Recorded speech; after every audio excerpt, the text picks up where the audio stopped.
créateur des écureuils. Béni soit ton Seigneur, l'époux de nos âmes. Nous sommes venus auprès de toi pour apprendre encore, Seigneur.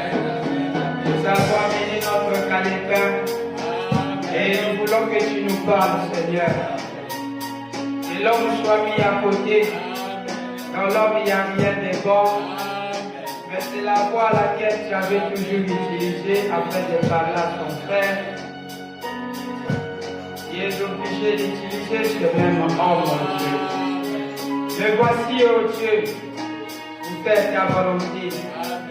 Écarte tout ce qui est de l'humain en moi. Il voudra injecter ma pensée, mais que je suive ta pensée. Mes membres sont à toi, mes yeux sont à toi, et utilise-le, Seigneur, afin de communiquer avec ton peuple. Nous le demandons dans le nom de William, Marion, Branham, que cela soit ainsi. Amen.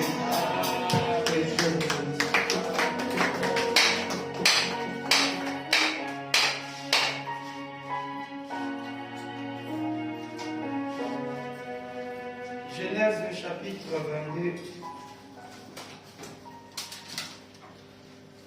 le verset 7. Genèse 22, le verset 7. Alors Isaac parla à Abraham son père et dit, mon père. Il répondit, mais voici mon fils. Isaac reprit, voici le feu et le bois. Mais où est l'agneau pour l'holocauste? Abraham répondit, mon fils, Dieu se pourvoira lui-même de l'agneau pour l'holocauste, et ils marchèrent tous deux ensemble. Lorsqu'ils firent arriver au lieu que Dieu lui avait dit, Abraham y leva un autel et rangea les bois.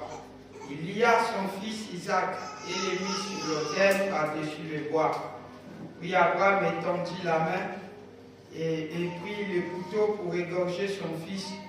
Alors l'ange de l'Éternel appela du ciel et dit, Abraham, Abraham. Il répondit, me voici.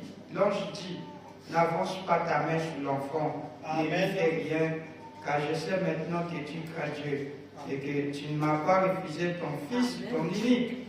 Abraham leva les yeux et vit derrière lui un bélier retenu dans un buisson par les cornes. Et Abraham alla prendre le bélier et l'offrit en holocauste à la place de son fils.